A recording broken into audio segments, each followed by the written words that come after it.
I woke up on Christmas morning and received a text message. Mom, we are canceling lunch. We do not have time for you today. We are going to eat with my mother-in-law. It was 6 in the morning. I lay there staring at the ceiling. No sadness, just emptiness. At 8 o'clock, I got up and packed my suitcase. At 10 o'clock, a taxi came for me, and nobody imagined where I was about to go. The cell phone screen illuminated my face in the dark. I read the message once, then another time, and a third. As if the words were going to magically change if I insisted enough. But no, there they were, cold and precise like a sentence. Mom, we are canceling lunch. We do not have time for you today. We are going to eat with my mother-in-law. My name is Olivia. I am 68 years old, and that Christmas morning I understood something I had been denying for 3 whole years. I did not matter anymore. Outside, the neighbors were beginning to turn on their Christmas lights. I heard distant laughter, the clinking of glasses toasting, carols slipping through the half-open window of my room. My room. That service room at the back of the house where I had slept for the last 1,000 days of my life.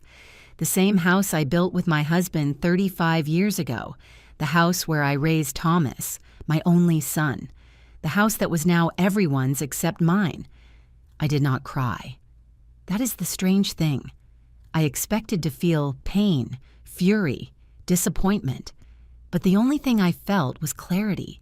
A cold and luminous clarity, like the dawn that was beginning to filter through the cheap curtains that Valerie had hung there when she moved me to this corner. If you want to know how a woman can lose her place in her own life, subscribe to the channel. Because what you are about to hear is not just my story. It is the story of thousands of invisible mothers. I sat up slowly. My knees creaked with that familiar sound of tired bones. I looked around. A twin bed, a chipped nightstand, my few clothes hanging in a closet without a door. This was all that remained of the kingdom that a queen once ruled. But that morning, something in me had broken. Or maybe something had finally been fixed. I pulled the old suitcase from under the bed, the same one my husband and I traveled to Florida with on our honeymoon. It smelled of mothballs and memories. I began to fold clothes with mechanical, precise movements.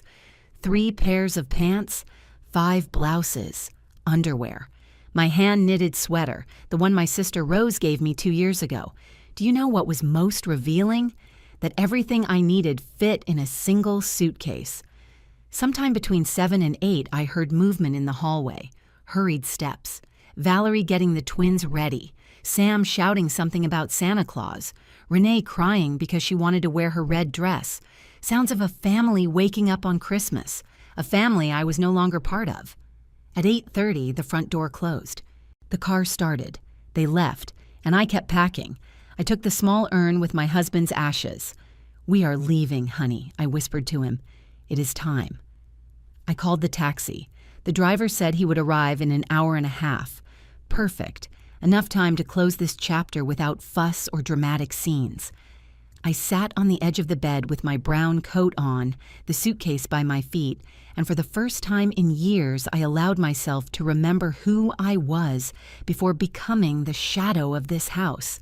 Olivia Margaret, Robert's widow, an elementary school teacher for 32 years, mother of a son who once looked at me as if I were his hero. Wife of a man who made me feel valuable until his last breath. At what moment had that woman become this? The unpaid nanny? The maid in her own home?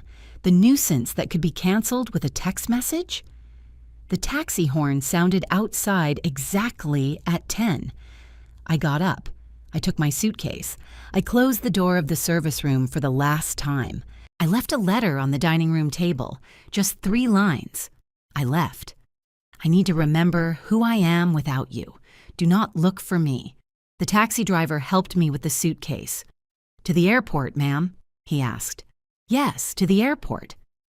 As the taxi moved through the streets decorated with ornaments and garlands, I looked at the house for the last time. That 2-story house with a front garden where I had planted rose bushes that now climbed up to the roof. The windows were closed, dark, as if the house itself had given up. "Family visit?" the taxi driver asked, trying to fill the silence. I smiled barely. Something like that.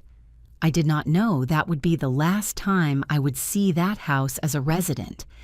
I did not know that what I had just started would change everything forever, because sometimes the only way to save yourself is to disappear, and I had just become a ghost. How did I lose my place in my own family? If someone had told me 5 years ago that I would end up sleeping in the service room of my own house, I would have laughed in their face. But the truth is that no one strips you all at once. They take away little pieces so small that you do not even realize you are disappearing. It all started 3 years ago when Thomas arrived one April afternoon with that nervous smile I had known since he was a child, the same smile as when he broke the vase in the living room at 8 years old or when he failed math in high school. "Mom, there is someone I want you to meet." Valerie walked into my living room as if she were walking onto a runway. High heels, fitted dress, that sweet perfume that flooded the entire space, straight dark hair falling perfectly over her shoulders. Magazine smile. She extended her hand with perfectly manicured nails and said, "Mrs. Olivia, I have heard so much about you." I was still wearing the apron I had been using to make meatballs. I had flour on my hands. I felt small in front of her, even though I was the one in my own house. I should have paid attention to that first feeling. By October of that year, they were already married. Intimate wedding, they said. "Mom, Valerie wants something simple, without so much drama." I, who had dreamed of organizing my only son's wedding, ended up as just another guest, sitting in the third row of a rented garden, watching a coordinator I did not know direct everything. But the worst was not that. The worst was what came after. "Mom, we need to stay with you for a few months," Thomas told me 2 weeks after the wedding, "just while we find something. You know how the real estate market is." How was I going to say no? He was my son, my only son, and this house had 4 bedrooms. There was plenty of space. "Of course, son, take the time you need." Valerie suggested they take the master bedroom. It has its own bathroom, Liv, and well, we are a couple.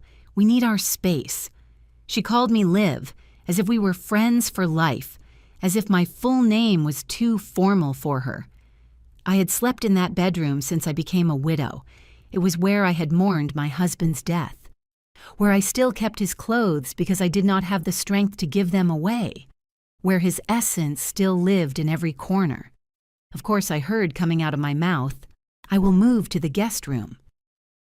The guest room became my refuge for 6 months, until Valerie suggested turning it into an office. "I work from home, Liv. I need a professional space. Would you mind using the other bedroom?" The other bedroom was smaller. It faced the backyard where the neighbors' dogs barked every morning. "No problem. Another 6 months later. Liv, we are going to use that bedroom as a nursery. I am pregnant. Isn't it wonderful?" And that is how I ended up in the service room. "Just until the baby is born and we move," Thomas promised. The baby turned into babies, twins, Sam and Renee, and the months of waiting turned into years. Widowed 5 years ago, a refugee in my own home for 3. My husband Robert had been an electrician, a good man, one of those who fixed everything at home and never raised his voice. He died of a heart attack while installing a fan at a client's house. Fast, without goodbyes. He left me this fully paid house, a modest life insurance that I invested, and a pension of about $1,500 a month. I was not rich, but I did not lack anything either, until Valerie arrived. At first they were small changes. "Liv, don't you think these curtains are very old-fashioned?" I bought new ones. The curtains my mother had helped me sew disappeared into a trash bag. "Liv, this armchair is very worn out. I donated it to a charity." The armchair where Robert watched football on Sundays went away one morning while I was at the market. "Liv, I found these photos on the bookshelf. I put them in a box so they don't gather dust. My wedding photos, Thomas's baptism, our family trips, buried in a cardboard box in the hallway closet. Every change came wrapped in a smile, in seemingly reasonable logic, and I nodded because I did not want to be the bitter mother-in-law, the old woman resisting change, the one causing problems. But then the piano disappeared. My rosewood piano, the piece I bought with my first paycheck as a lead teacher, where I taught Thomas his first notes, where Robert sang ballads to me on anniversaries. One Saturday, I came home from the market and the space in the living room was empty. "Where is my piano?" I asked, trying to keep calm. Valerie did not even look up from her phone. "I sold it. It took up too much space and no one played it. They gave me $800. I deposited it for you." $800 for an instrument worth more than $15,000. "You could not do that without consulting me," I said with my voice breaking. "Liv, please, this house needed space. Besides, when was the last time you used it?" Thomas entered at that moment. "Mom, don't make drama. It is done." Drama? Defending the little I had left was drama? But I said nothing more, because I had learned that every time I protested, Valerie cried, Thomas defended her, and I ended up being the villain. That is how I learned to swallow my words. That is how I disappeared from my own life. And the most painful part? That I did not even realize it until it was too late, until that Christmas morning when a message showed me my true place in this family. None. When my house ceased to be mine.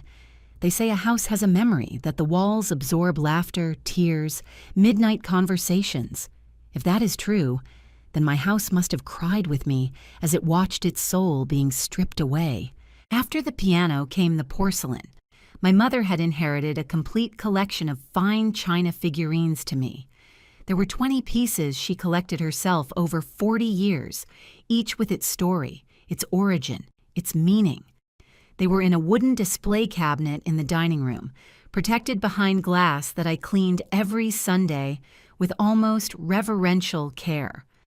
One afternoon, I returned from my monthly medical appointment, and the cabinet was empty. "The porcelain?" I asked with my stomach in a knot. Valerie was feeding the twins in the kitchen. She did not even turn around. "Ah, yes, I had a garage sale last Saturday. Everything sold. I got $250. We needed that space for the kids' toys. $250 for my mother's legacy. Valerie, those pieces were my mom's. You had no right." Finally, she looked at me with that expression she had perfected. Innocent surprise mixed with slight annoyance. "Liv, no one told me they were important. They looked like simple ornaments gathering dust. Besides, the children need space to grow. We cannot live in a museum." Thomas came in with Sam in his arms. "What is happening now? Your wife sold your grandmother's porcelain." He shrugged. "Mom, it was old stuff. You cannot cling to the past all your life. Old stuff. His grandmother's legacy reduced to old stuff." That night, in my service room, I made a mental list of everything that had disappeared in 2 years. The rosewood piano, $800 from a real value of $15,000. My mother's porcelain, $250 from an incalculable value. The silver tea set Robert gave me on our 25th anniversary, gifted to Valerie's cousin. The wicker rocking chair where I nursed Thomas, sold online for $80. The embroidered curtains to the trash. My father's mahogany bookshelf, donated to a school. My vinyl records of classic boleros, disappeared without explanation. But what hurt me most was the watch. Robert's gold watch. A Swiss piece his father gave him when he graduated from high school. My husband wore it every day of his life until he died. I kept it in a small velvet box inside my nightstand drawer, along with his wedding ring. One morning I looked for the box, and it was not there. I checked every drawer, under the bed, between the clothes. Nothing. "Has anyone seen a small velvet box?" I asked at dinner. Valerie bit a piece of chicken before answering. "The dark blue box? Yes, I took it for repair. The watch was broken. It was not broken. And I did not give you permission to touch it. Liv, Relax, I just wanted to help. Thomas told me it was his dad's watch, and I thought it would be nice to restore it. Where is it? At the jeweler's downtown.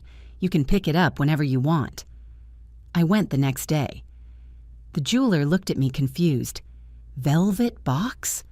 No watch like that has arrived here, ma'am. I called Valerie. It is not at the jewelry store. Silence on the other end. Then, oh, how strange.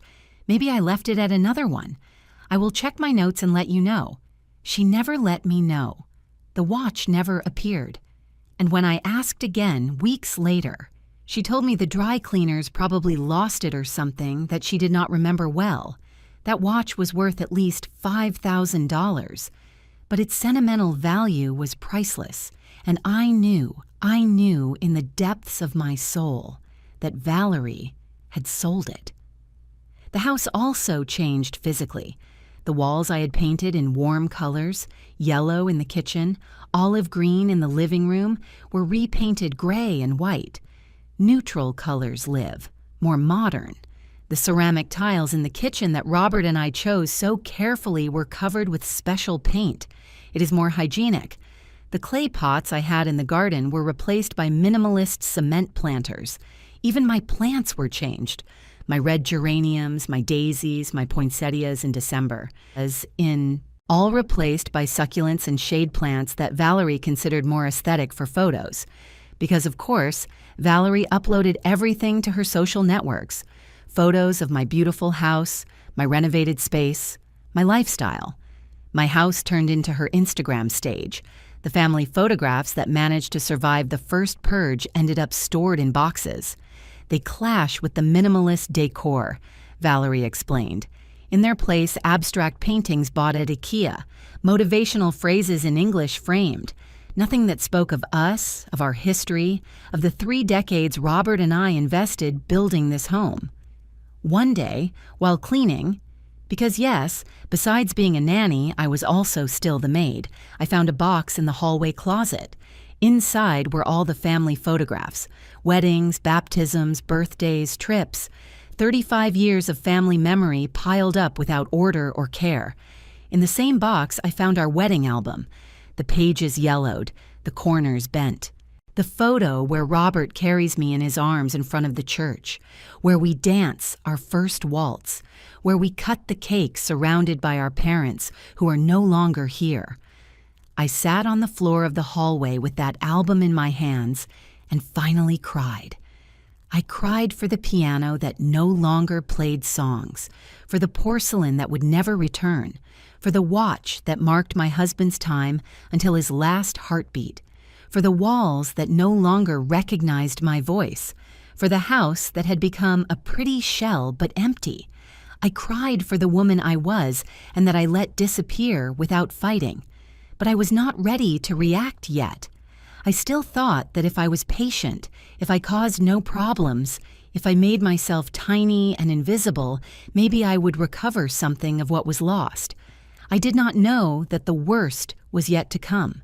I did not know that becoming a grandmother would be the last nail in my coffin of dignity. When taking care of my grandchildren became my unpaid job, Sam and Renee were born on March 15th. Identical twins with brown eyes and round cheeks that filled the house with crying diapers and that sweet smell of a freshly bathed baby. I loved them from the first second, but love, I discovered very soon, can become your own trap. The first month was understandable. Valerie was recovering from childbirth. Thomas worked late at the logistics company where he was a supervisor. I helped. Of course I helped. What grandmother wouldn't? I got up when they cried at 3 a.m. I prepared bottles, I changed diapers, I rocked cradles. Rest, Valerie, I will handle it. The second month continued the same. Liv, you are an angel. I don't know what we would do without you. The third month was already routine, and somehow, without anyone saying it explicitly, I had become the official nanny.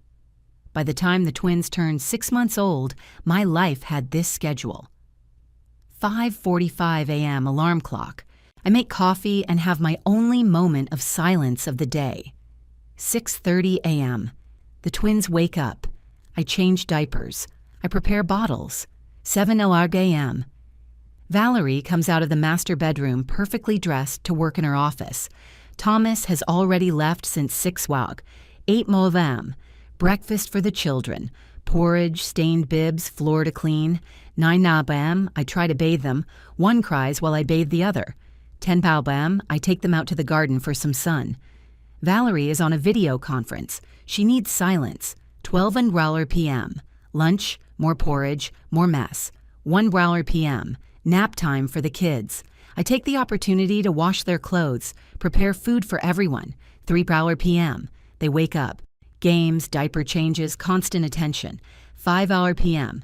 I prepare family dinner. 6:00 p.m. Thomas arrives, greets the children for 5 minutes, sits down to watch television. 7:00 p.m. Dinner. I serve, I clean. 8:00 p.m. Night bath for the twins. 9:00 p.m. I put them to sleep. Songs, stories, pats on the back. It's on the 10:00 p.m. I can finally go to my service room. 7 days a week. Without rest, without a salary, without even a consistent thank you. But you don't work, Mom. You have time, Thomas said when I dared to suggest that maybe I needed help. Did not work? I got up before everyone and went to bed after everyone. My hands permanently smelled of baby soap and disinfectant. My knees creaked from carrying children so much. My back was a map of pain. But no, I did not work. Valerie did work. From her air-conditioned office with her laptop and her gourmet coffee doing, honestly, I never knew exactly what. Something related to social media for companies. What I do know is that when the twins cried, she closed the door. Liv, can you see what they need? I am on an important call. She was always on an important call. Weekends were worse. Thomas and Valerie went out. Mom, we need couple time. You understand? And I stayed with Sam and Renee from Saturday morning until Sunday night. When the twins turned 1, they were already walking and the house was a constant battlefield. One climbed on the couch while I ran to stop the other from putting fingers in the socket.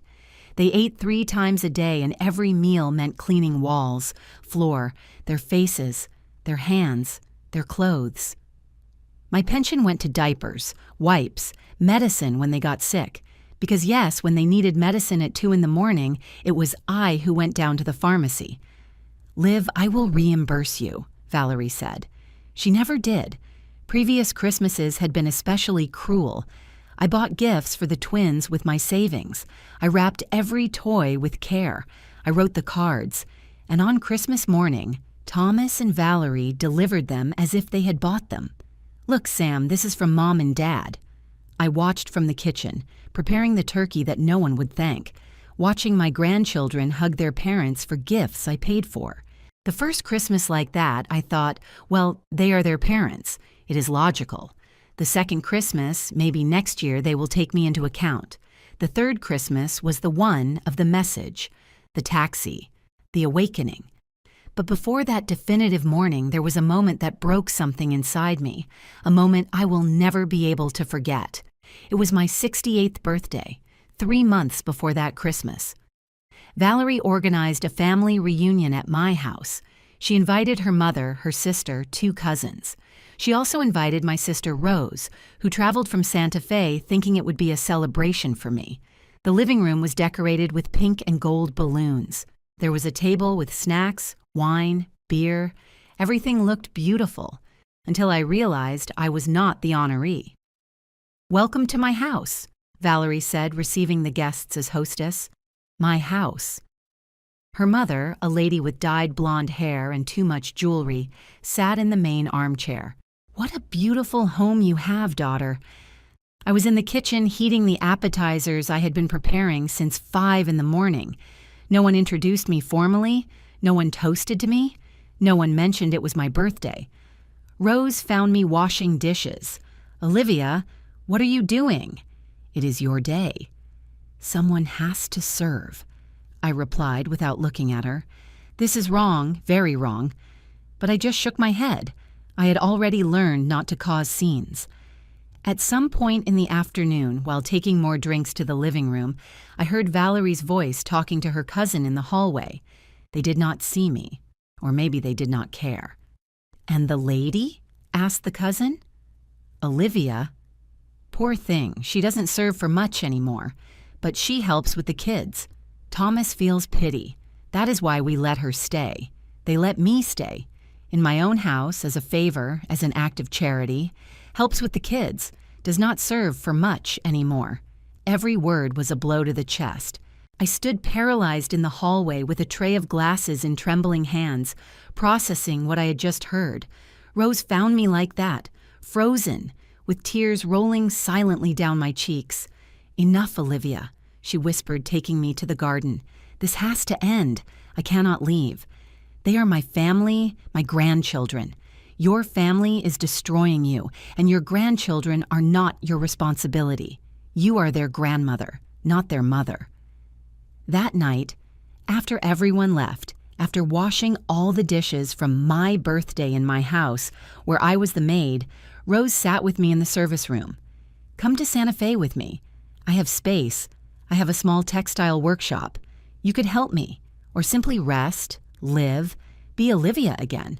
I cannot abandon Thomas. Abandon? Olivia, look at yourself. You are the one being abandoned. I promised to think about it." But Rose knew my answer even before I said it. I was not ready yet. I needed something else. A final push. One last humiliation to wake me up completely. And 3 months later, it arrived in the form of a text message at 6 in the morning on Christmas. After that meeting where I was invisible on my own birthday, something began to move inside me. It was not immediate. It was not dramatic. It was like a small crack in a wall you thought was indestructible, a fissure that grows millimeter by millimeter until one day, with the precise blow, everything collapses. During the weeks following my birthday, I started observing, really observing. I saw how Valerie spent hours in her office making video calls with friends while I changed the 10th diaper of the day. I heard her laughing, drinking coffee, planning nights out, all while I tried to stop Renee from crying because she was teething. I saw how Thomas arrived from work, greeted the twins with 2 quick kisses, and locked himself in the master bedroom to watch series on his tablet. "I am tired, Mom. It was a heavy day." And my days? Did my days not count as heavy? I saw how on weekends they dressed up as if they were going to a wedding to go to brunches, exhibitions, dinners with friends, always leaving me with the children. We deserve a break, Liv. We work all week. One afternoon in October, Renee fell and split her eyebrow open. Blood everywhere, heartbreaking crying. I took the girl, grabbed the car keys that Valerie almost never used, and drove to the emergency room with Sam crying in his car seat. 3 hours in the hospital, 4 stitches. Renee clinging to my neck the whole time, calling me Nana, Nana, because she still couldn't pronounce Grandma. I called Valerie to let her know. "Oh, Liv, what a scare. But you are there, right? I am in the middle of an important presentation. Let me know how everything turns out." She hung up. She did not come to the hospital, neither she nor Thomas.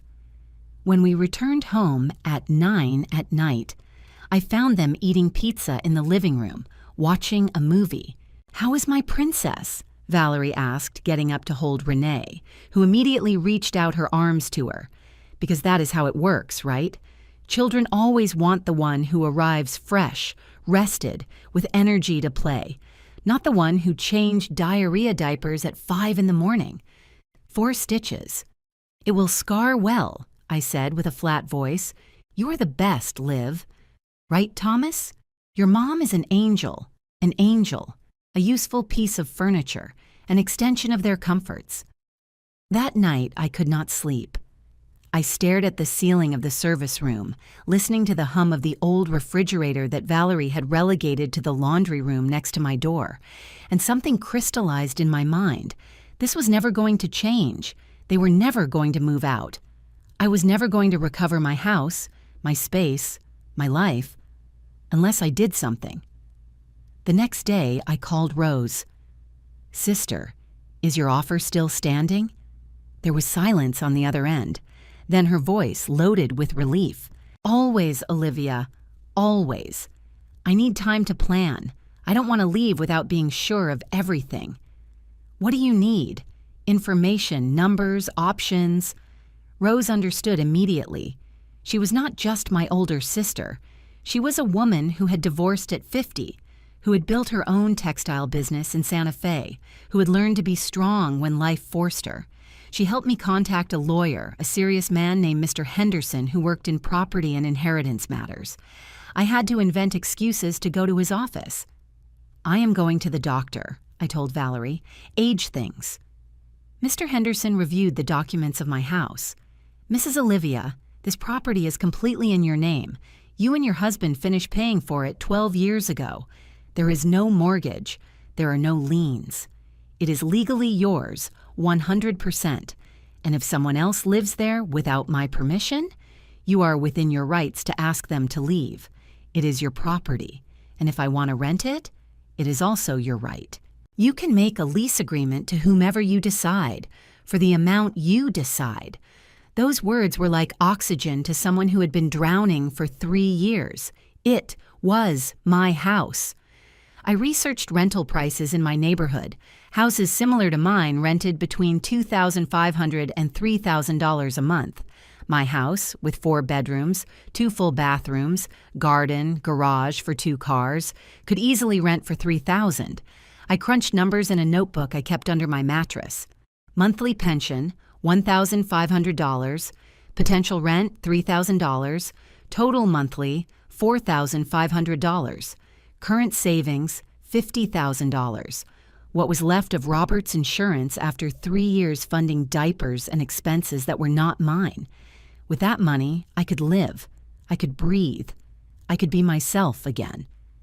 Rose sent me photos of her house in Santa Fe, an adobe construction near the Plaza Market.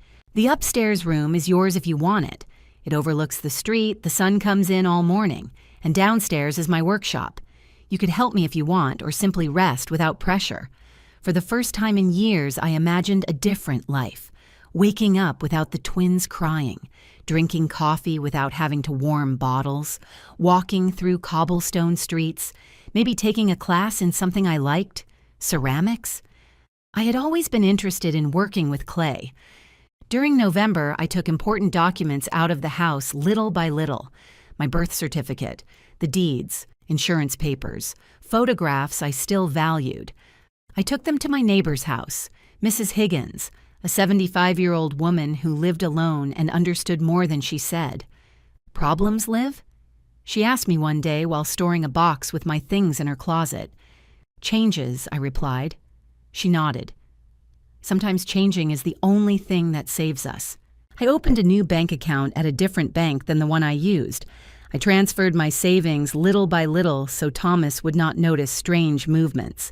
He had access to my old account in case you need anything, Mom. In reality, it was so Valerie could check how much money I had left. I bought a plane ticket to Santa Fe for December 25th. Departure at 2:30 p.m. Arrival at 4:30 p.m. I wrote a letter. I rewrote it 10 times. Finally, I left only 3 lines. More would have been giving them explanations they did not deserve. And I waited. December arrived with its characteristic cold. The streets filled with Christmas lights, vendors, carols on every corner. Valerie decorated the house with a minimalist tree with white branches and silver spheres. None of the colored ornaments I had collected for decades. Those had also disappeared. This year, we are going to do Christmas big, Valerie announced mid-month. I am going to invite my family. Of course, her family. I helped cook. I helped clean. I helped wrap gifts they would buy and put under the tree as if they were theirs. On December 23rd, Valerie mentioned casually, Liv, my mom wants us to spend Christmas at her house. She says she prepared a special dinner. I felt the floor move under my feet. And me? Well, you can come if you want. Although honestly, my mom made a reservation at a restaurant and the cover is a bit expensive. But if you want to chip in, of course you are welcome. Chip in? To go to a Christmas dinner with my daughter-in-law's family as a guest who must pay for her seat. Let me think about it, I said. That night, Thomas entered the kitchen while I was washing dishes. Mom, don't be difficult about dinner. Valerie just wants to spend time with her family, too. You understand? You understand. Those two words I had heard hundreds of times to justify every abuse, every dispossession, every humiliation. Of course, son, I understand. And in that moment, looking at wrinkled hands submerged in soapy water, hands that had worked tirelessly for 68 years, I knew. I was ready. The morning of the 24th, Valerie was getting the twins ready to go buy last-minute things. Liv, can you come with us? I need you to hold Renee while I look for a gift I missed. I can't. I have to go to the bank. To the bank? On Christmas Eve? They close early. It is urgent. I went to the bank. I withdrew $2,000 in cash. The rest would remain safe in my new account. That night, while they dined on turkey and eggnog at the mother-in-law's house, I finished packing my suitcase in the service room. I went to bed early. I set my alarm for 5:45 a.m. And at exactly 6 in the morning on December 25th, my phone lit up the darkness with a message that no longer surprised me. Mom, we are canceling lunch. We do not have time for you today. We are going to eat with my mother-in-law. I read the message 3 times. I smiled, and I began the last chapter of my life as a prisoner. At 5:45 a.m. on December 25th, my alarm rang in the dark. I dressed in my most comfortable clothes, jeans, cotton blouse, knitted sweater, closed shoes. I gathered my hair in a simple braid. I looked at myself in the mirror of the shared bathroom for the last time. The woman who stared back had deep circles under her eyes, wrinkles that were not there 3 years ago, completely white hair. But her eyes, those brown eyes that looked so much like my mother's, shone with something new: determination. At 6:00 a.m., the message I expected arrived. I read it without surprise, without pain, almost with gratitude, because it confirmed that my decision was the correct one. I took my suitcase. I took my bag with Robert's urn.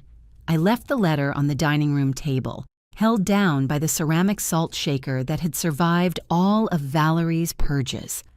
I closed the front door without looking back. The taxi was waiting for me with the engine running, puffing steam into the cold air of the Christmas morning. "Ready, ma'am?" the driver asked. "More than ever," I replied. And as we drove away through empty streets decorated with Christmas lights, I felt the weight of 3 years of humiliation lift off my shoulders like a coat, too heavy that you finally allow yourself to take off. They did not know what was coming, but soon they would discover it. The international airport was surprisingly quiet that morning of December 25th. Families scattered here and there, suitcases with Christmas bows, children with new toys clinging to their hands, everyone going somewhere where they were expected, where they were wanted. I was also going to such a place, only it had taken me 68 years to find it. I checked my suitcase at the counter. The employee, a young girl with a prop Christmas hat, smiled at me with genuine kindness. "Family visit?" "A new beginning," I replied. She blinked, surprised. Then her smile widened. "How beautiful. Merry Christmas, ma'am. Merry Christmas."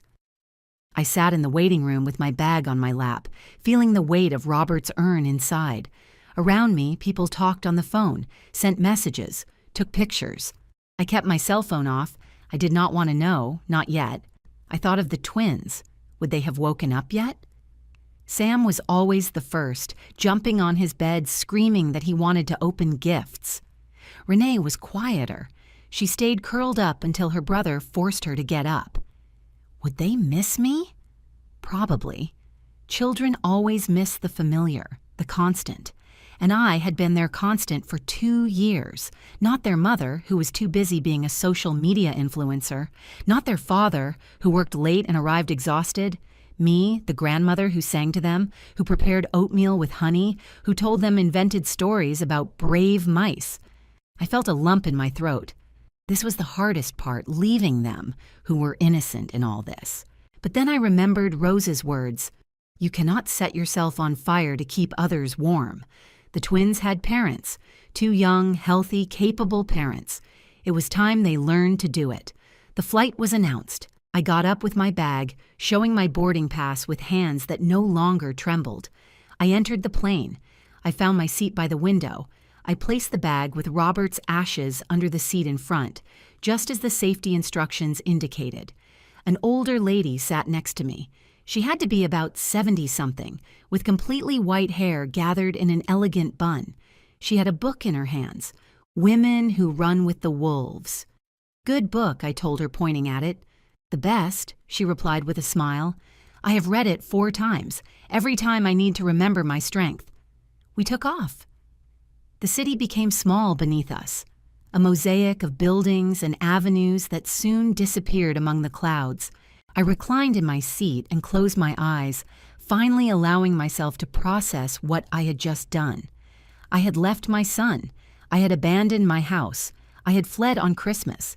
And most surprising of all, I did not feel guilty. I felt free. The plane landed in Santa Fe at exactly 4 p.m. The sky was a brilliant blue, the sun warm even in December, so different from the gray cold of the city. Rose was waiting for me in the arrivals area. I saw her before she saw me. She was thinner than I remembered, with short hair dyed a reddish brown. She wore an embroidered tunic and jeans. She looked happy, full, like someone who had found her place in the world. When our eyes met, she ran towards me with open arms. "Olivia." She whispered against my hair while hugging me. "You did it. You really did it." And there, in the middle of the airport, surrounded by the smell of local spices and the sound of native dialects mixing with English, I allowed myself to cry. Not from sadness, from relief. "I came with everything, and Robert," I said, pointing to my bag. Rose laughed through tears. "He also deserves a new beginning." The taxi took us through historic streets full of vibrant colors. Yellow houses, pink, green, blue, old churches with adobe facades, people walking without haste, greeting each other, stopping to chat on the corners. Everything was slower here, more human. Rose's house was on a cobblestone street near the plaza, a 2-story adobe construction with wrought iron balconies and pots full of red geraniums. She took me straight to the 2nd floor. "This is your room." It was small but bright. A twin bed with a hand-woven quilt in orange and blue tones, a wooden rocking chair by the window overlooking the street, a nightstand with a lamp, an antique but solid wardrobe, and on the wall, a painting of Our Lady of Guadalupe. "It is perfect," I whispered. "Rest today. Tomorrow I will show you the rest.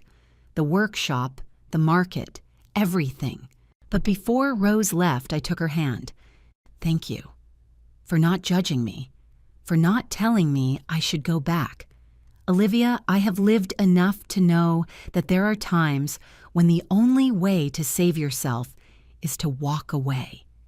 You did the right thing." That night, while the city of Santa Fe celebrated Christmas with mariachi music filtering through my window, I sat in the rocking chair with Robert's urn in my lap. "We did it, honey," I told him. "We saved ourselves." I turned on my phone for the first time since the morning. 37 missed calls from Thomas, 22 messages, 4 from Valerie. I read them all without opening any. I could see the previews. "Mom, where are you? Did something happen? We are worried. It is not funny anymore. Why did you leave? We need to talk." None said, "I am sorry." None said, "I miss you." None asked how I was. Everyone asked where I was. Because that was their real concern, not my well-being, but my location, my availability. I wrote a single message to Thomas. "I am fine. I am safe. I need time. Do not look for me." I sent it and turned off the phone again.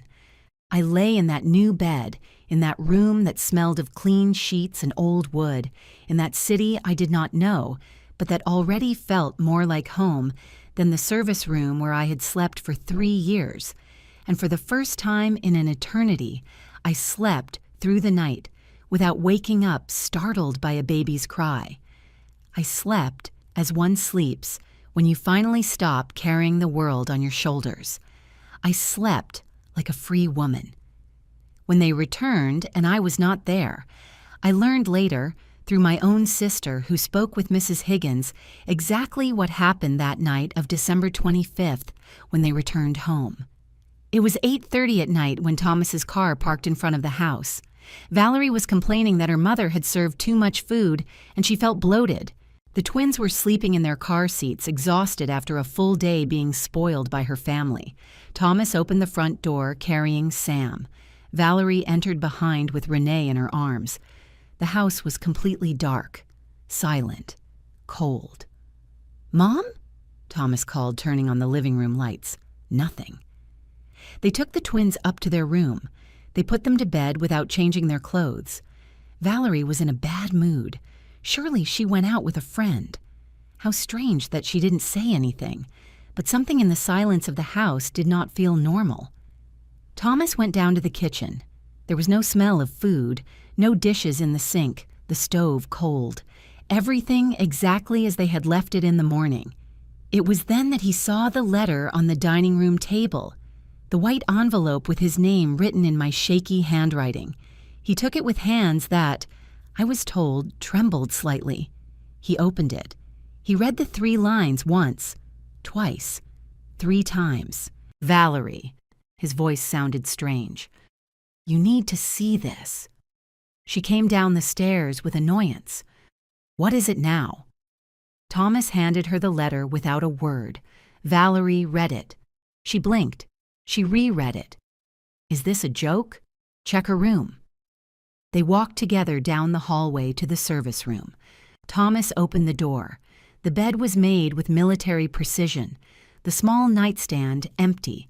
The closet without a door showed only bare hangers. Not a piece of clothing, not a shoe, not a personal object. The shared bathroom had no trace of me either. My toothbrush, my cream, my shampoo, everything had disappeared. "She left," Thomas whispered. "Did she really leave?" Valerie let out a nervous laugh. "She is exaggerating, playing the victim. She will come back when her tantrum passes." But Thomas knew that handwriting. He knew the weight of those words. "I left. I need to remember who I am without you. Do not look for me." He took out his cell phone. He dialed my number. Voicemail. He tried again. Voicemail. A third time. Voicemail. Where is she? Why would she do this? His voice rose in volume with each question. "Thomas, calm down. It is Christmas. She cannot have gone very far." But by 11 at night, after 47 unanswered calls, after checking every room in the house looking for a clue, after calling nearby hospitals asking if any woman of my description had been admitted, panic began to set in. Thomas called Rose, my sister, bless her. She answered on the 3rd ring with a sleepy voice. "Aunt, it is Thomas. Have you heard anything from my mom? Why are you calling me at this hour, Thomas?" "My mom disappeared. She left a letter." "She says she left. Is she with you?" There was a calculated silence on the other end. Rose knew how to act. "She left? Where to?" "That is what I am asking you." "No, I have not heard anything from her for weeks. Did you check the hospitals?" "Yes. She is not in any of them." "My God, Thomas, what did you do to her?" That question fell like a stone in still water. What did we do to her? Nothing. We just told her that today we would eat with Valerie's family on Christmas. Yes, you left her alone on Christmas. She could come if she wanted. Rose let out a sigh that sounded like deep disappointment. "Look for her, Thomas, and when you find her, you better ask for forgiveness on your knees." She hung up. Thomas dropped onto the living room couch, that gray minimalist couch Valerie had bought to replace the one my husband loved. He had his head in his hands. "This is your fault," he told Valerie. "My fault? Why is it my fault?" "Because you have treated her like a servant since we got here. I did not force her to do anything. She offered help all the time, because she had no option, because we took her house, her space, her life. This is your mother, Thomas, not mine. If anyone should have paid attention to her, it was you."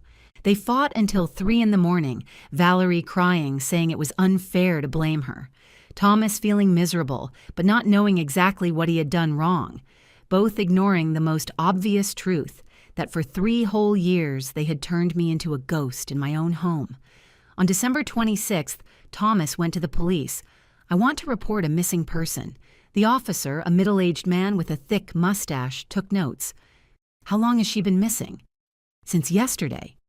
Yesterday? Sir, at least 72 hours must pass to... She is my mother. She is 68 years old. She left a note.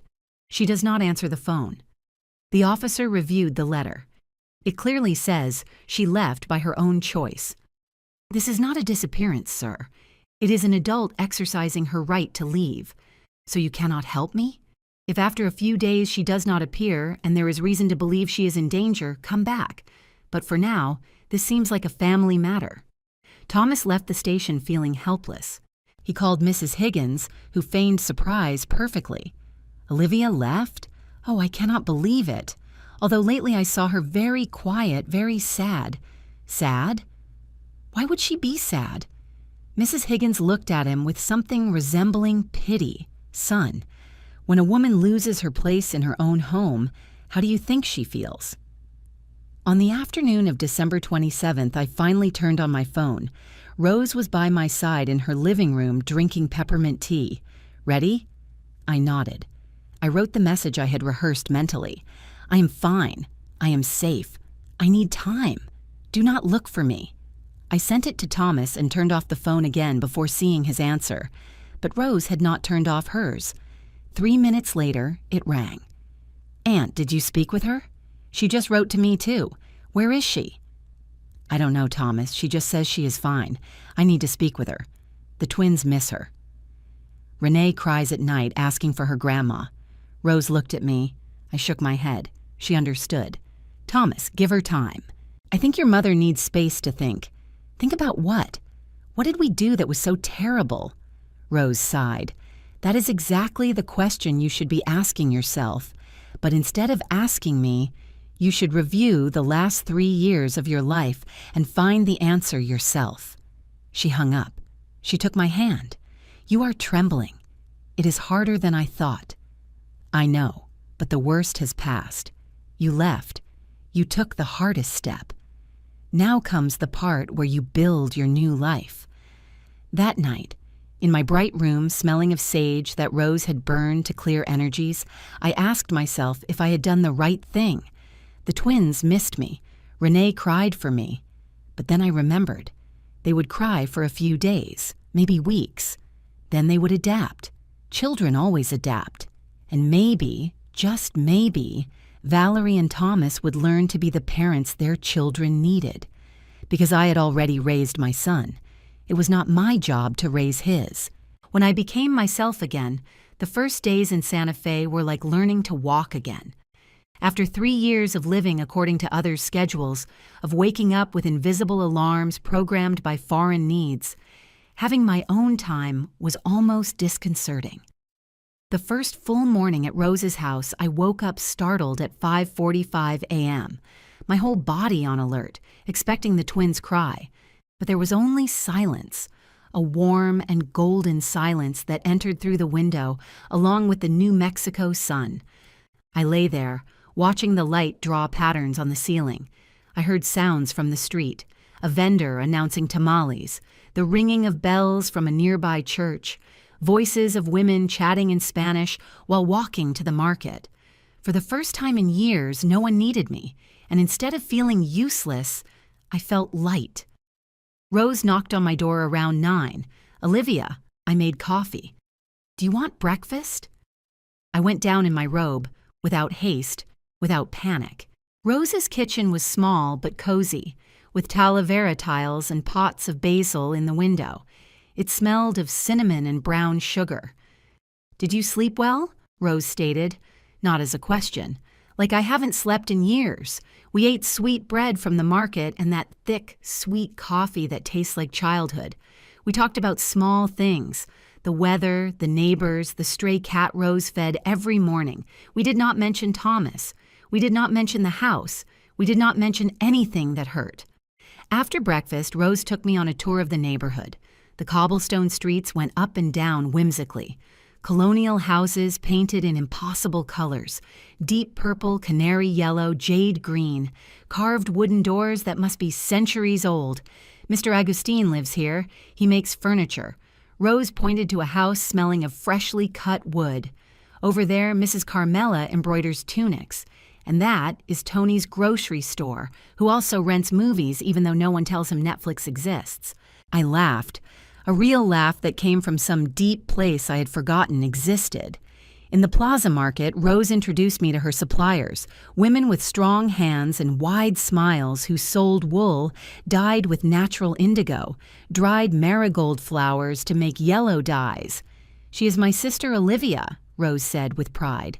"She is going to stay with us." "Welcome," they told me, and in their eyes there was no pity or invasive questions, just simple and warm acceptance. We bought vegetables for the week, local cheese, things that Rose insisted I should try. They are tradition, sister, and they are delicious. On the way back home, we passed a small shop with a hand-painted sign, Pottery Workshop, classes Tuesdays and Thursdays. I stopped in front of the window. Inside were beautiful pieces, plates decorated with native designs, vases with organic shapes, cups with textures that begged to be touched. "You always wanted to do ceramics," Rose remembered. 30 years ago, when Thomas was small, but I never had time. Now you have it. We went in. The place smelled of damp earth and that particular aroma of clay. An older man with an apron stained with mud received us. "Good afternoon.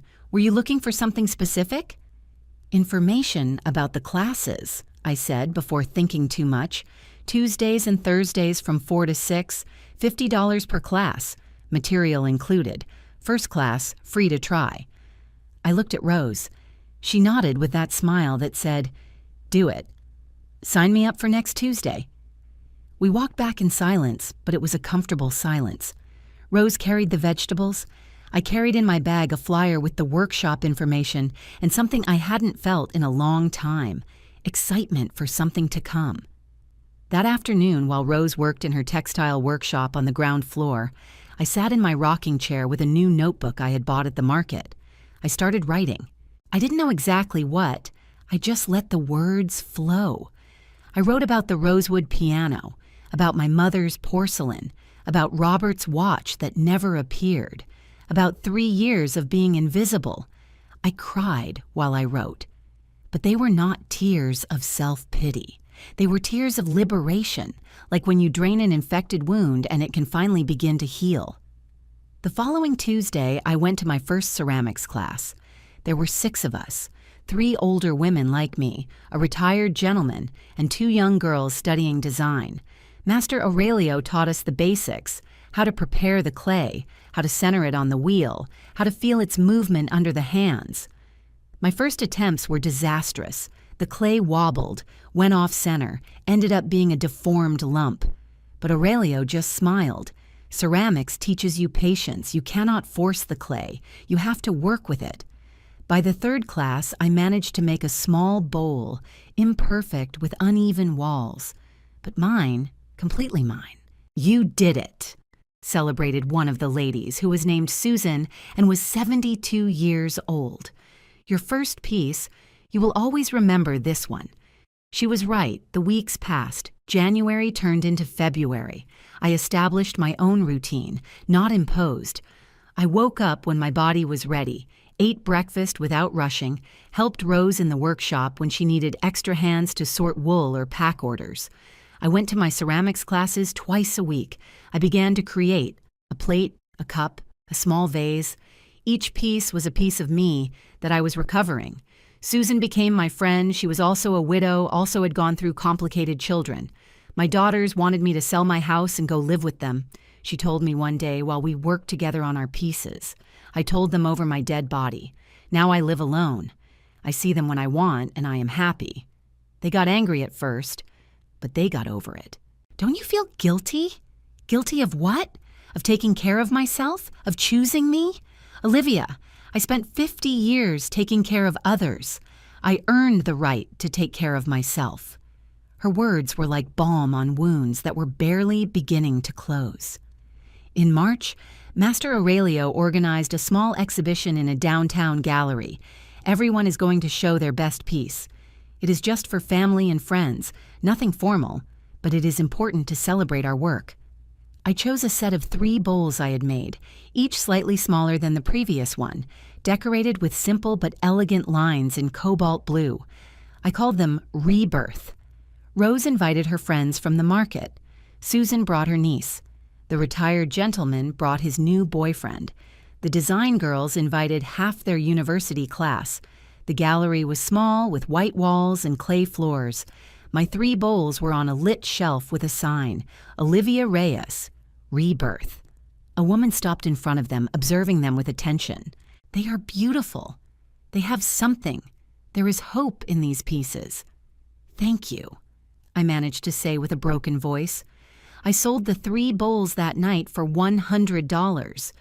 It wasn't much money, but when that woman paid me in cash and thanked me for creating something so special, I felt something I hadn't felt in years. I felt worthy. That night, back at home, Rose opened a bottle of artisanal wine. To you, sister. To your rebirth. We toasted under the stars on her small terrace, and while the wine warmed my throat and the old city breathed around us, I knew with absolute certainty that I had made the right decision. I had not fled my life. I had run towards it. What happens when the one who holds everything leaves? While I flourished in Santa Fe back home, everything was falling apart. I found out the details later from conversations Rose had with Thomas, from what the neighbor, Mrs. Higgins, observed from her window, from the desperate messages my son left on the voicemail of a phone I turned on only once a week. The first week without me was pure chaos.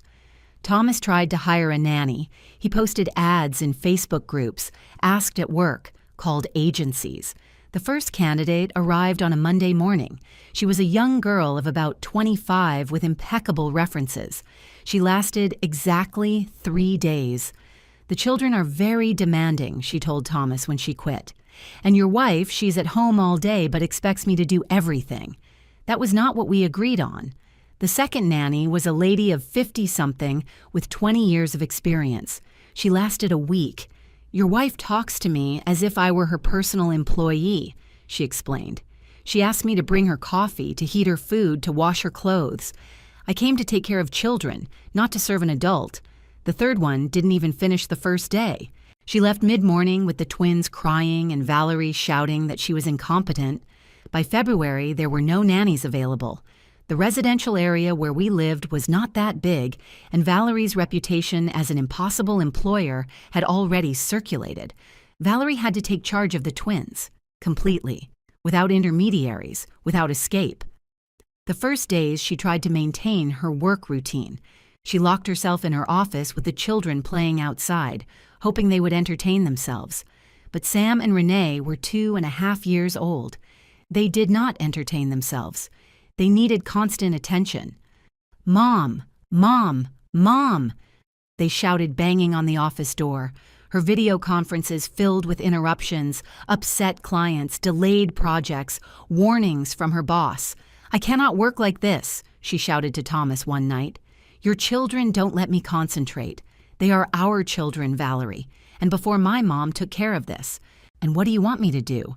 Go to Santa Fe and beg her to come back? Maybe." But Valerie's pride was bigger than her practical sense. The household bills began to arrive. Electricity, $200. Water, $80. Gas, $120. Internet and cable, $150. Phones, $90. Thomas looked at them confused. Were they always this high?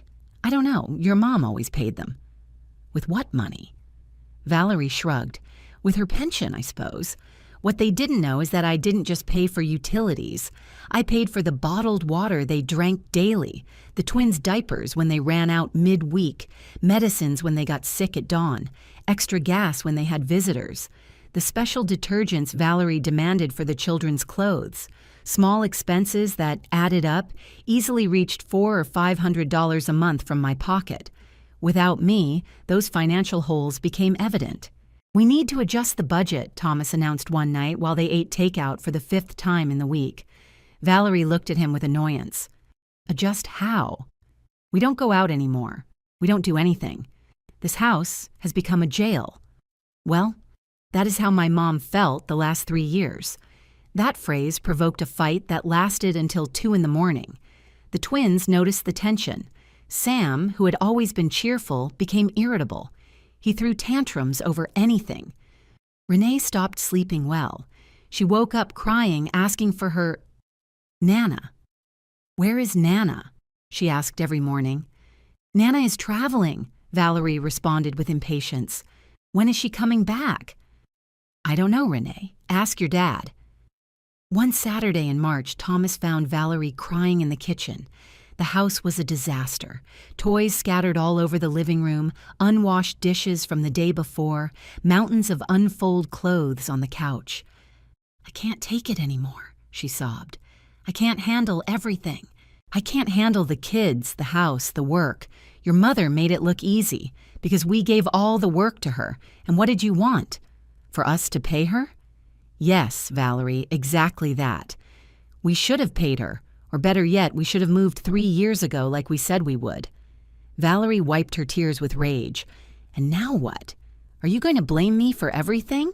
"It is not blame, Valerie. It is reality. We abused my mom, both of us, and she got tired. The fights became routine. They argued about money, about who watched the kids, about who cleaned, about who cooked. Everything I did silently was now a battlefield. Thomas's messages on my voicemail became more desperate. "Mom, please, we need to talk. I don't know how you did it. The kids ask for you every day. Valerie and I don't stop fighting. I think this is destroying our marriage. Can you at least tell me what I did wrong? I need to understand." Rose showed me the messages. "Are you going to answer him?" "Not yet. He needs to hit rock bottom. He is pretty far down, sister, but he hasn't understood. He still thinks the problem is that I am not there.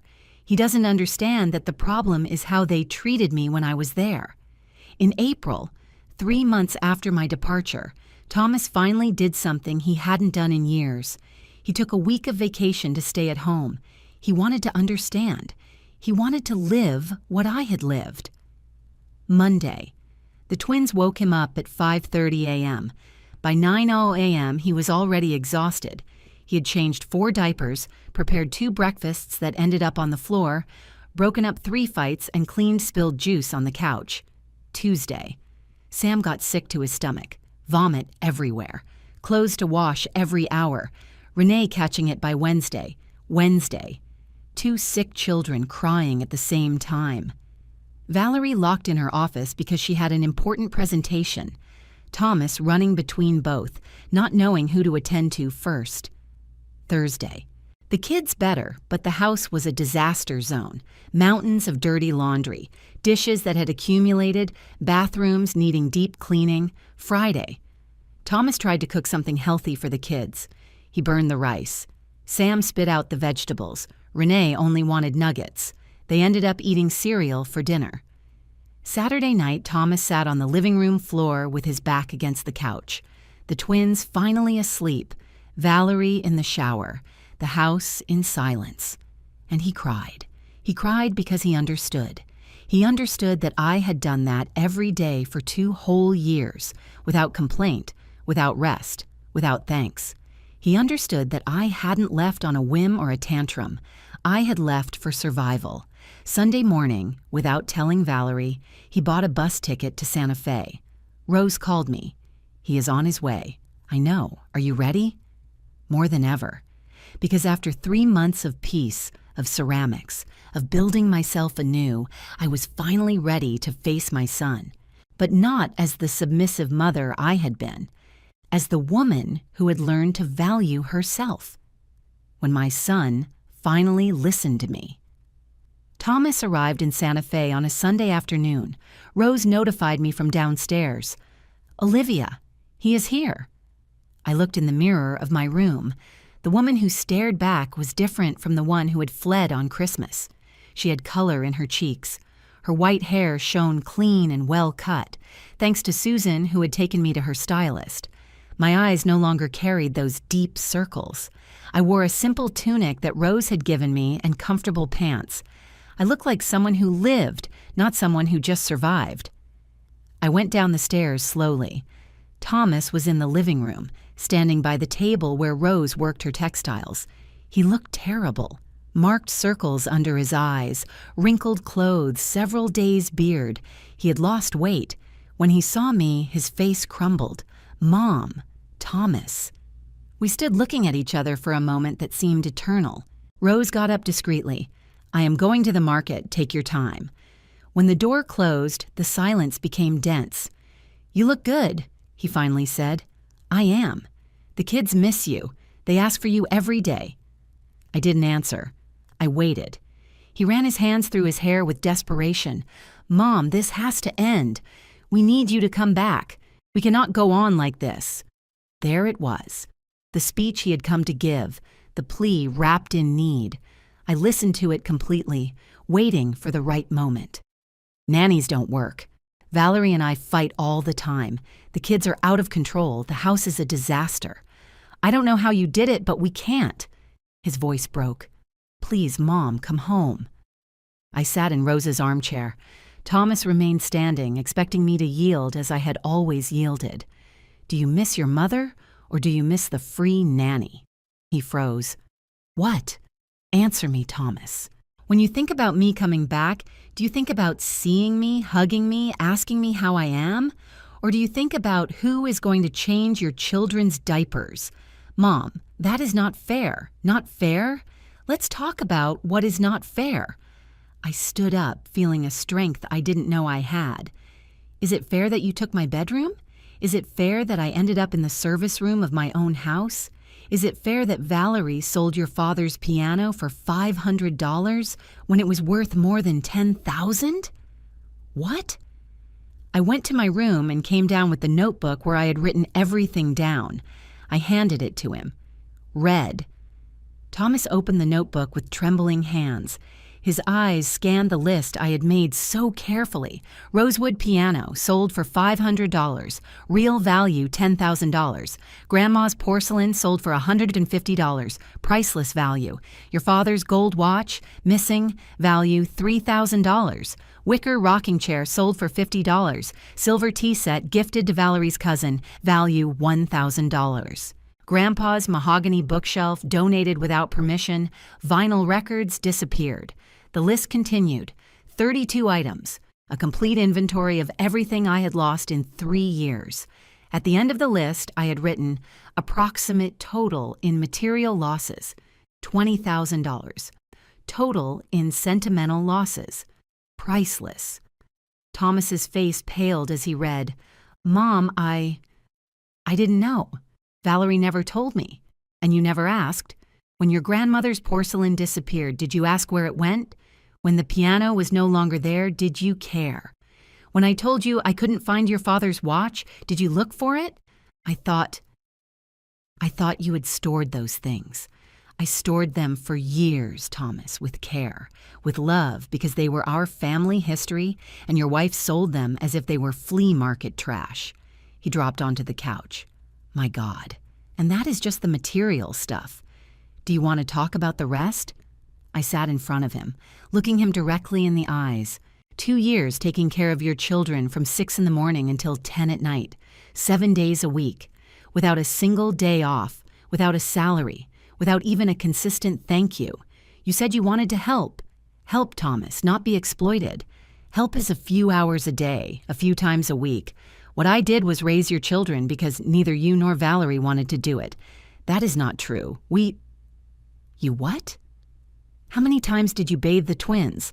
How many nights did you get up when they cried? How many times did you take them to the doctor? Tell me, Thomas. Give me a number. Silence. I will tell you.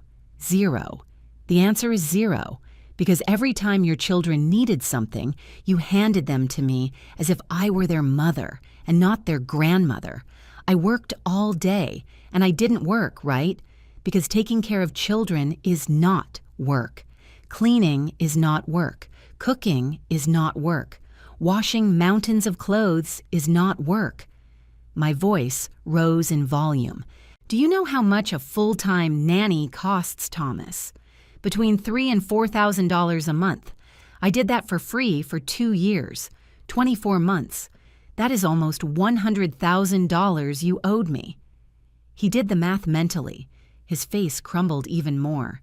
"And still," I continued, "still I could have endured it if you had at least treated me with respect. But you made me invisible in my own home. Remember my birthday 4 months ago? Your birthday." He started confused.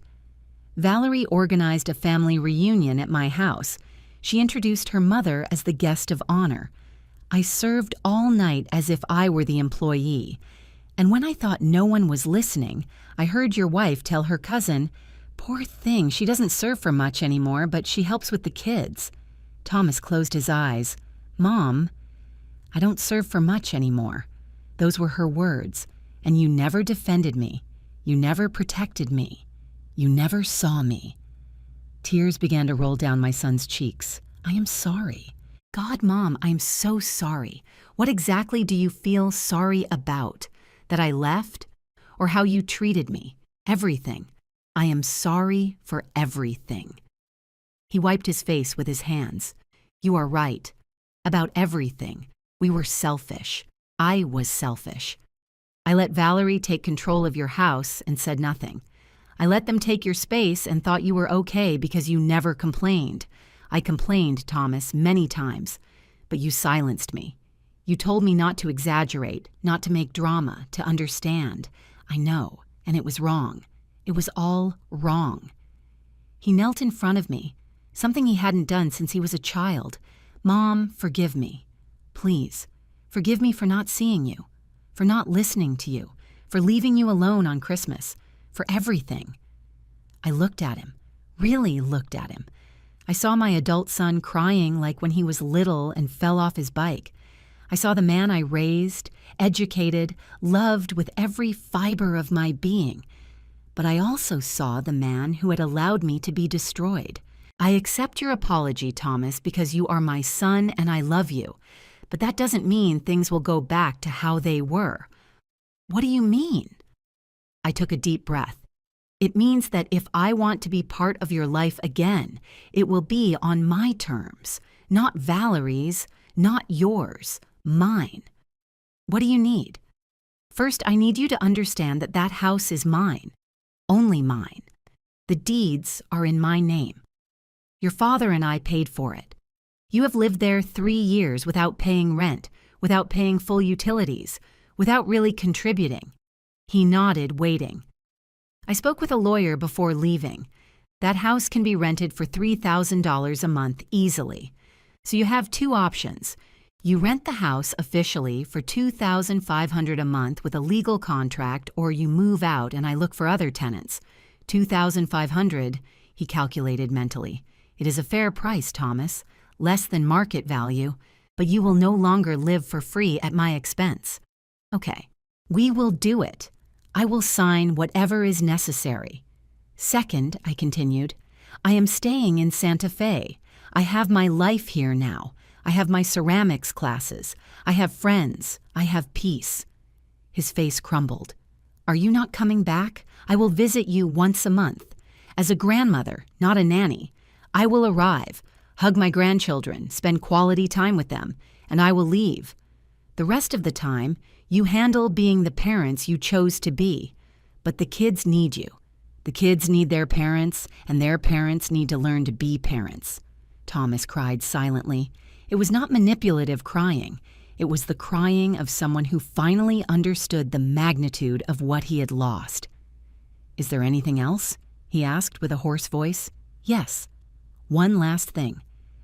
Valerie and you need couples therapy, and probably individual therapy, because what I saw in those 3 years was not a healthy marriage. It was a toxic partnership where I was the glue keeping everything together." He nodded. "We will do it." "And Thomas," my voice softened, "if you really want us to have a relationship again, you need to work on yourself. You need to learn to set boundaries. You need to learn to see the people you love before they disappear." "I will, Mom. I promise." I hugged him then, because he was still my son, because I loved him, but no longer from the blind selflessness that had destroyed me. I loved him from a place of self-respect, And that was the difference that changed everything. How I recovered my dignity.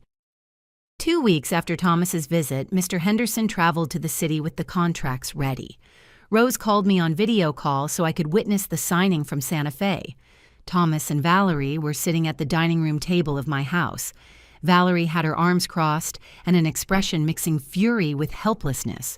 Thomas looked resigned, but also relieved, as if there was finally clarity after months of chaos.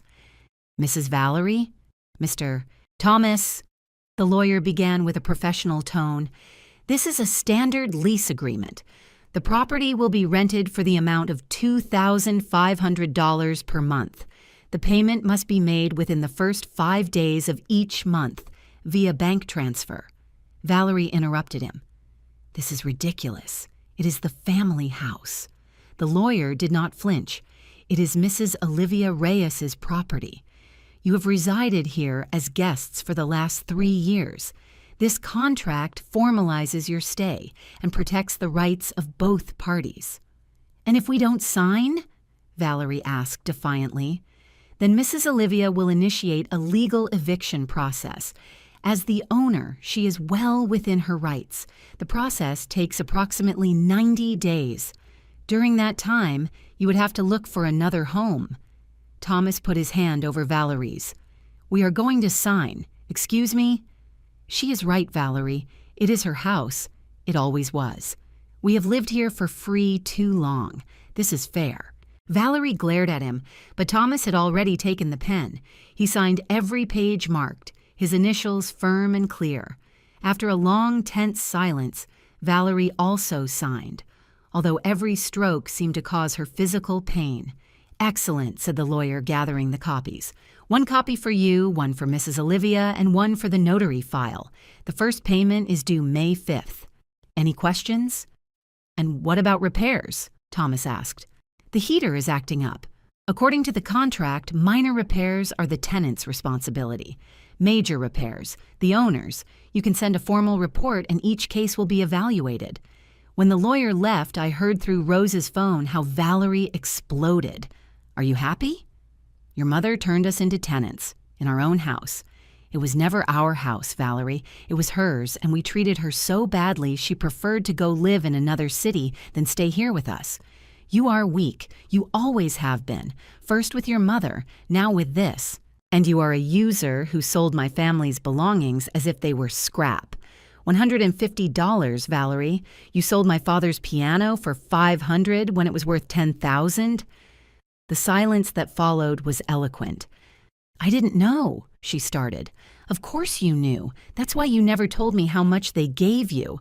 That's why the gold watch disappeared.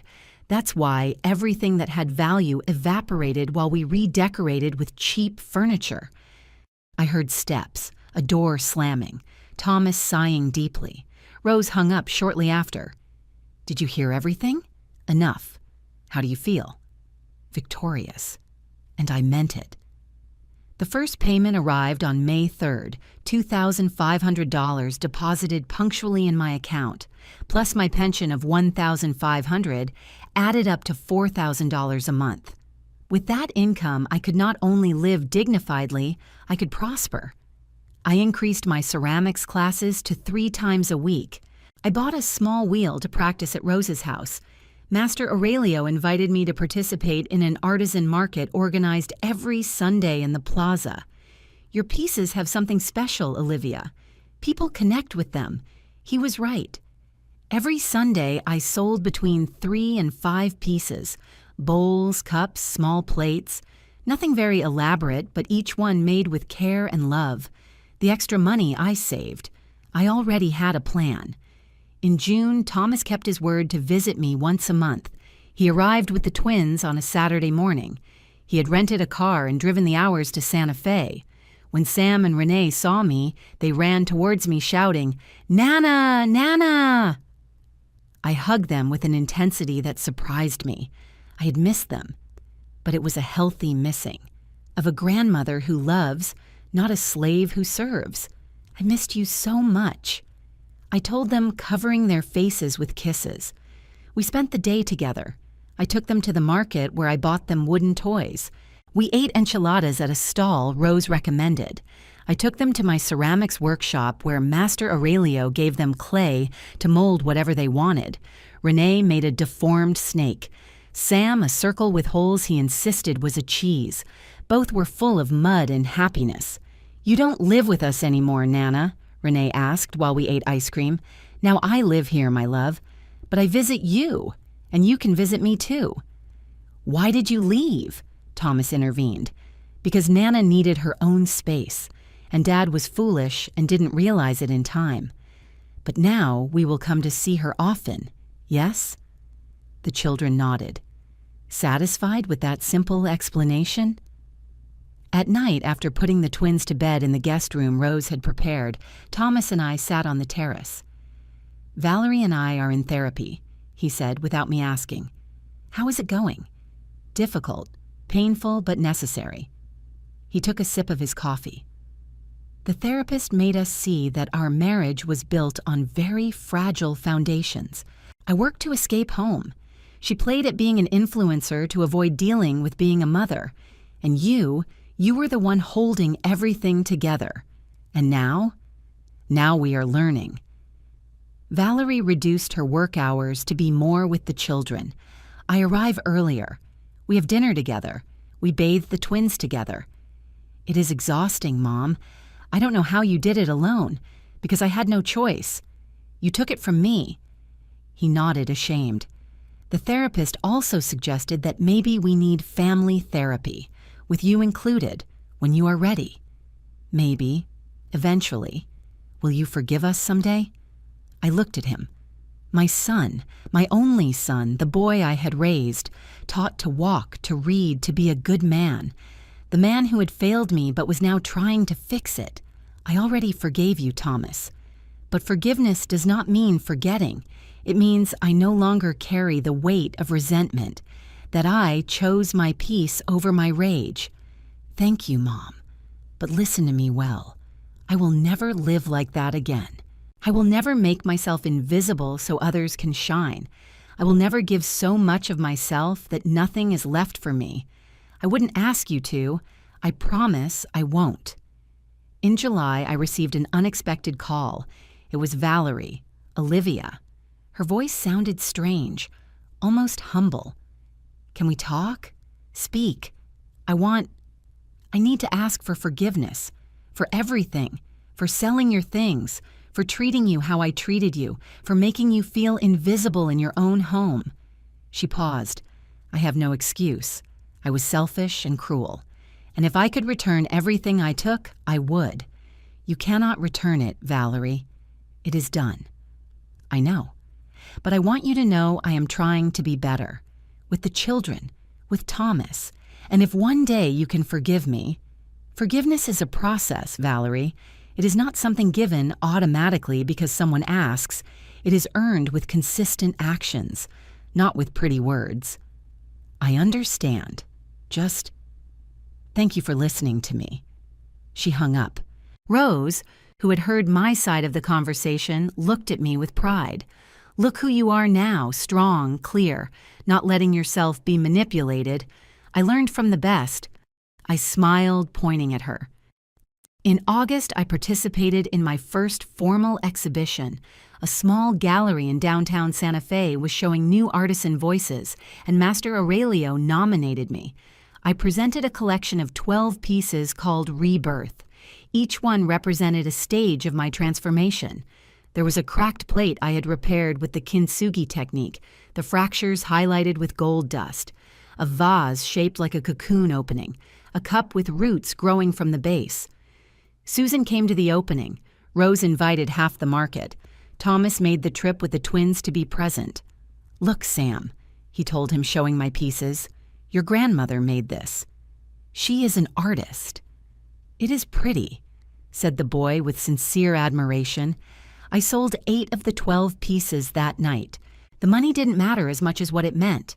Someone valued my work. Someone considered what I created had enough value to take home. That night, back at Rose's house, I sat in my rocking chair with a cup of chamomile tea. Robert's urn was on my nightstand where I always kept it. "We made it, honey," I whispered. I found my way back to myself, and while the old city breathed under the stars, while the smell of sage filtered through my window, while Roses and her friends' voices laughed on the ground floor, I felt something I hadn't felt in years. I felt I was exactly where I should be, not in the service room of a house that no longer saw me, but in my own space, with my own life, finally being myself. Because sometimes the sweetest justice is not revenge. It is flourishing. Final reflection. A full year passed since that Christmas morning when I woke up with a message that changed my life. Today I am 69 years old. I live in Santa Fe with my sister. I teach ceramics classes twice a week to other women who, like me, are rediscovering themselves. I sell my pieces at the artisan market. I visit my grandchildren once a month and enjoy every minute with them because now I am a grandmother, not a substitute mother. Thomas and Valerie continue paying the rent punctually. They are still in therapy. Their marriage survived, although transformed. The twins are learning that having present parents is better than having an exhausted grandmother. Do I regret leaving? Not a single day. Because I learned something every woman should know. Loving yourself is not selfishness. It is the most revolutionary act you can do. When you stop setting yourself on fire to keep others warm, you discover that your own light is sufficient. And that light, the one shining from self-respect, recovered dignity, and the courage to choose yourself, is the one that finally illuminates the path back home, to your true home, to yourself. If this story touched your heart, let me know in the comments where you are watching us from. Has something similar happened to you? Do you know someone who needs to hear this? Subscribe for more real-life stories, and remember, it is never too late to choose yourself, because true wealth is not in what you possess, but in what you do not allow them to take from you. And the most valuable thing you have is you.